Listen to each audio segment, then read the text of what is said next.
Hello Karnataka, welcome to FTS academy. ನಾವು Lucent series ಅನ್ನ ನೋಡ್ತಾ ಇದ್ದೇವೆ. ಇದು ಎಪಿಸೋಡ್ 4 ಆಗಿರುತ್ತೆ. ನಾವು ಲುಕೆಟ್ಸ್ ನಲ್ಲಿ ವ್ಯಾಲ್ಯೂ ಎಡಿಷನ್ ಟಾಪಿಕ್ಸ್ ಗಳನ್ನ UPSC ಮತ್ತು KS exam, UPSC exam point of view ಏನ್ ಇಂಪಾರ್ಟೆಂಟ್ ಟಾಪಿಕ್ಸ್ ಗಳನ್ನ ಮಾಡ್ತಾ ಇರೋದು. ನಮ್ಮ ಕರ್ನಾಟಕದ ಕನ್ನಡ ಆಸ್ಪಿರೆಂಟ್ಸ್ ಗಳಿಗೆ ಶೇರ್ ಮಾಡಿ, ನನ್ನ ಚಾನಲ್ ಅನ್ನ ಸಬ್ಸ್ಕ್ರೈಬ್ ಮಾಡಿ. ಪ್ರತಿಯೊಂದು ಮೂಲೆಯಲ್ಲಿ ನಮ್ಮ UPSC ಕನ್ನಡ ಆಸ್ಪಿರೆಂಟ್ಸ್ ಏನಿರ್ತಾರಲ್ಲ ಅವ್ರಿಗೆ ರೀಚ್ ಆಗೋ ತರ ಮಾಡ್ಬೇಕು ಅನ್ನೋದು ನಮ್ಮ FTS ಅಕಾಡೆಮಿಯಿಂದ ನಿಮಗೆ ಕಳಕಳಿಯ ವಿನಂತಿ. ಓಕೆ ನೋಡಿ, ಫಸ್ಟ್ ಟಾಪಿಕ್ ಏನಂತಂದ್ರೆ ಅಲ್ಟರ್ನೇಟಿವ್ ಇನ್ವೆಸ್ಟ್ಮೆಂಟ್ ಫಂಡ್ ಅಂತ. ಅಲ್ಟರ್ನೇಟಿವ್ ಇನ್ವೆಸ್ಟ್ಮೆಂಟ್ ಫಂಡ್ ಅಂದ್ರೆ ಏನಂತಂದ್ರೆ ಇದು ಪ್ರೈವೇಟ್ಲಿ ಪೂಲ್ಡ್ ಇನ್ವೆಸ್ಟ್ಮೆಂಟ್ ವೆಹಿಕಲ್ಸ್ ಆಗಿರುತ್ತೆ. Invested in the assets other than traditional stocks ಆಗಿರುತ್ತೆ, ಬಾಂಡ್ಸ್ ಆಗಿರ್ಬೋದು. ಸ್ಟಾಕ್ಸ್ ಮತ್ತು ಬಾಂಡ್ಸ್ ಗಳನ್ನ ಬಿಟ್ಟು ಏನಾಗಿರುತ್ತೆ ಇನ್ವೆಸ್ಟ್ಮೆಂಟ್ ಮಾಡ್ತಾವ ಅದು ಆಗಿರುತ್ತೆ.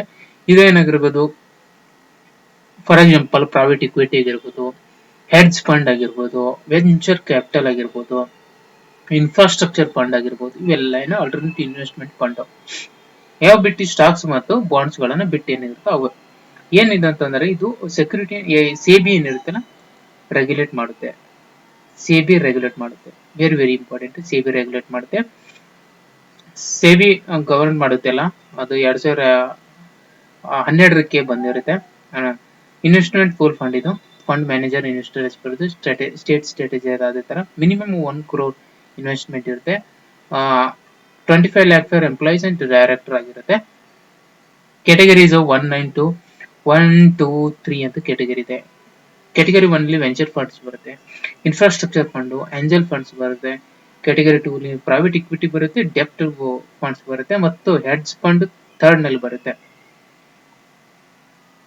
ಇಂಪ್ಲಿಮೆಂಟಿಂಗ್ ಏಜೆನ್ಸಿ ಯಾವ್ದಂತಂದ್ರೆ full trustee registered with SEBI ಅನ್ನೋದು ಅದು ಮ್ಯಾನೇಜ್ ಮಾಡುತ್ತೆ. ಸೇಬಿ ಅಬ್ಜೆಕ್ಟಿವ್ ಏನಂದ್ರೆ mobilise long term capital, support startups and MSME ಆಗಿರ್ಬೋದು, ಇನ್ಫ್ರಾಸ್ಟ್ರಕ್ಚರ್ ಇನೋವೇಷನ್ಸ್ ಗಳನ್ನ ಸಪೋರ್ಟ್ ಮಾಡೋದು. ರಿಡ್ಯೂಸ್ ದ ಪ್ರೆಷರ್ ಅಂದ್ರೆ ಬ್ಯಾಂಕ್ಸ್ ಮತ್ತು ರಿಸ್ಕ್ ಕ್ಯಾಪಿಟಲ್ ರಿಡ್ಯೂಸ್ ಮಾಡುತ್ತೆ. ಇದು alternative investment fund. Alternative investment fund ಅಂದ್ರೆ ಬಾಂಡ್ಸ್ ಮತ್ತು ಸೆಕ್ಯೂರಿಟೀಸ್ ಗಳನ್ನ ಬಿಟ್ಟು, ಸ್ಟಾಕ್ಸ್ ಗಳನ್ನ ಬಿಟ್ಟು ಏನಿರುತ್ತಲ್ಲ ಅದು ಆಲ್ಟರ್ನೇಟಿವ್ ಇನ್ವೆಸ್ಟ್ಮೆಂಟ್ ಫಂಡ್. ಹಿಂಗ್ ಎಕ್ಸಾಂಪಲ್ ಗಳನ್ನು ಕೊಟ್ಟಿದ್ದೀನಿ. ನೆಕ್ಸ್ಟ್ ಟಾಪಿಕ್ ಬರೋದು ಪೇಮೆಂಟ್ ರೆಗ್ಯುಲೇಟರಿ ಬೋರ್ಡ್ ಅಂತ. ಪೇಮೆಂಟ್ ರೆಗ್ಯುಲೇಟರಿ ಬೋರ್ಡ್ ಏನಂತಂದ್ರೆ ಇದು ಒಂದು ಸ್ಟ್ಯಾಟ್ಯೂಟರಿ ಬಾಡಿ ಆಗಿರುತ್ತೆ. ಏನಾಗಿರುತ್ತೆ, ಇದು ರೆಗ್ಯುಲೇಟ್ ಪೇಮೆಂಟ್ ಸಿಸ್ಟಮ್ಸ್ ರೆಗ್ಯುಲೇಟ್ ಮಾಡುತ್ತೆ ಇನ್ ಇಂಡಿಯಾದಲ್ಲಿ. ಫ್ರಮ್ RBI ಮಾನಿಟರಿಂಗ್ ಫಂಕ್ಷನ್ಸ್ ಇರುತ್ತೆ, ಅದರಿಂದ ಸಪರೇಟ್ ಆಗಿ ರೆಗ್ಯುಲೇಟ್ ಮಾಡುತ್ತೆ. ಇದೇನೋ ಇದು ಅಂಡರ್ ದ RBI Act 1934 ಪ್ರಕಾರ ಇಂಪ್ಲಿಮೆಂಟ್ ಮಾಡಿರ್ತಾರೆ, ಪ್ರಪೋಸ್ ಮಾಡಿರ್ತಾರೆ. ಇದು RBI ದಾಗಿರುತ್ತೆ, ಲಿಂಕ್ಡ್ ವಿತ್ RBI. ಅವು ಏನಿದೆ ಅಂತಂದ್ರೆ ಏನ್ ರೆಗ್ಯುಲೇಟರಿ ಫಂಡ್ ಏನಿರ್ತದಲ್ಲ, ಪೇಮೆಂಟ್ ರೆಗ್ಯುಲೇಟರಿ ಬೋರ್ಡ್ ಏನಿರುತ್ತೆ ಬಿಲ್ ರೆಗ್ಯುಲೇಟ್ ಮಾಡುತ್ತೆ.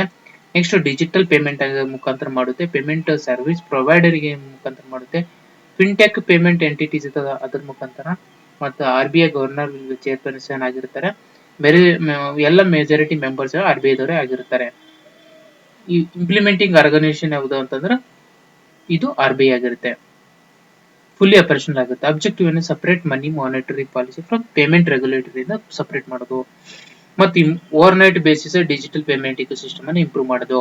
Enhance the financial stability and innovation ಅನ್ನ ಮಾಡೋದು. Very very important topics. Next ನೋಡಿ, ಥರ್ಡ್ ಬರುತ್ತೆ ಸ್ಪೆಷಲ್ ರುಪಿ ವೆಸ್ಟ್ರೋ ಅಕೌಂಟ್ಸ್ ಅಂತ, SRVA. ಏನಿದು ಸ್ಪೆಷಲ್ ರುಪಿ ವೆಸ್ಟ್ರೋ ಅಕೌಂಟ್ ಅಂದ್ರೆ is an account open by foreign bank in Indian bank. Bank in Indian bank settle international trade in Indian rupees. ಗೊತ್ತಾಯ್ತಲ್ಲ, foreign ಬ್ಯಾಂಕ್ಗಳು Indian bank ನಲ್ಲಿ invest ಮಾಡ್ತಾವಲ್ಲ, ಅದು ಎಂತ international trade ಆಗಿ ಯಾವ್ದಂದ್ರೆ Indian ರುಪಿನಲ್ಲಿ invest ಮಾಡ್ತಾವಲ್ಲ, ಅದು special rupee vostro account ಅಂತ ಕರೀತಾರೆ. With home ಯಾರ ಜೊತೆ ಇಂಡಿಯಾ ಅನ್ನೋ ಫಾರಿನ್ ಟ್ರೇಡ್ ಪಾರ್ಟ್ನರ್ಸ್ ಕಂಟ್ರೀಸ್ ಇರುತ್ತಲ್ಲ ಅದು, ಆ ಕಂಟ್ರಿಗಳು facilitate by Indian foreign banks ಗಳು ಫೆಸಿಲಿಟೇಟ್ ಮಾಡ್ತವೆ. ಇದು ವೆಸ್ಟ್ರೋ ಅಕೌಂಟ್ ಆಗಿರುತ್ತೆ. Imported pays in Indian rupees ನಲ್ಲಿ, ಕ್ರೆಡಿಟೆಡ್ ಇನ್ ವೆಸ್ಟ್ರೋ ಅಕೌಂಟ್ ನಲ್ಲಿ ಮಾಡ್ತಾರೆ. Foreign export receives the payment SRVA ನಿಂದ ಅಕೌಂಟ್ ಮಾಡ್ತಾರೆ. US ಡಾಲರ್ ಯೂಸ್ ಇರಲ್ಲ, other foreign currency. Okay, only Indian ಕರೆನ್ಸಿಯಲ್ಲಿ ಇನ್ವೆಸ್ಟ್ ಮಾಡ್ತಾರೆ ಫಾರಿನ್ ಬ್ಯಾಂಕ್ಗಳು. ಇದೇನು reserve of India implementing organisation ಆಗಿರುತ್ತೆ. ಪಾಲಿಸಿ ಫ್ರೇಮ್ವರ್ಕ್ ಡೀಲರ್ ಏನಿರುತ್ತೆ ಡೀಲರ್ ಅಥರೈಸ್ ಮಾಡ್ತಾರೆ. ಅಬ್ಜೆಕ್ಟಿವ್ ಏನಿದೆ ಅಂತಂದ್ರೆ ಪ್ರಮೋಟ್ ದ ಇಂಟರ್ನ್ಯಾಷನಲೈಸೇಷನ್ ಆಫ್ ರುಪಿಯನ್ನ ಇಂಟರ್ನ್ಯಾಷನಲೈಸೇಷನ್ ಮಾಡೋದು ಇದ್ರ ಮೇನ್ ಅಬ್ಜೆಕ್ಟಿವ್. ಸೆಕೆಂಡ್ ಅಂತಂದ್ರೆ ರೆಡ್ಯೂಸ್ ದ ಡಿಪೆಂಡೆನ್ಸಿ US$ ಮೇಲೆ ನಾವೇನ್ ಡಿಪೆಂಡ್ ಆಗಿರ್ತಾವಲ್ಲ ಅದನ್ನ ರೆಡ್ಯೂಸ್ ಮಾಡೋದೇ ಇದ್ರ ಮೇನ್ ಇನ್ ರುಪಿ ಅಬ್ಜೆಕ್ಟಿವ್ ಆಗಿರುತ್ತೆ. ಸೆಕೆಂಡ್ ಥರ್ಡ್ ಪಾಯಿಂಟ್ ಏನಂತಂದ್ರೆ ensure the trade continuity forex shortage sanction ಇರುತ್ತೆ ಅದರಿಂದ ಟ್ರೇಡ್ ಕಂಟಿನ್ಯೂಟಿ ಎನ್ಶೂರ್ ಮಾಡೋದು. Next improve the Indian trade resilience ಅನ್ನ ಇಂಪ್ರೂವ್ ಮಾಡೋದು. ಇದೇ ಮೇನ್ ಅಂತಂದ್ರೆ ಇಂಡಿಯನ್ ರುಪಿ ಇದು ಮಾಡೋದು, ಡಾಲರ್ ಮೇಲೆ ಡಿಪೆಂಡೆನ್ಸಿ ಏನಿರುತ್ತೋ ಅದನ್ನ ಕಡಿಮೆ ಮಾಡೋದು. ಆಮೇಲೆ ಇದೇ ಮೇನ್ ಅಬ್ಜೆಕ್ಟಿವ್ ಆಗಿರುತ್ತೆ. ಓಕೆ, ನೆಕ್ಸ್ಟ್ ಫೋರ್ತ್ ಪಾಯಿಂಟ್ ನೋಡಿ, ಲುಕೆಟ್ ನಲ್ಲಿ ಫೋರ್ತ್ ಪಾಯಿಂಟ್ ನೋಡಿ, foreign reliability and asset census ಅಂತ FLA ಸೆನ್ಸಸ್ ಅಂತ ಕರೀತಾರೆ. ಏನಿದೆ FLA ಸೆನ್ಸಸ್ ಅಂದ್ರೆ annual data collection exercise on foreign assets liabilities of Indian companies ಏನಿರುತ್ತೋ ಅದನ್ನ ವೆರಿ ಇಂಪಾರ್ಟೆಂಟ್ ನೆನ್ಪಿಟ್ಕೊಳ್ಳಿ. ಇದು reserve bank of India conduct ಮಾಡುತ್ತೆ.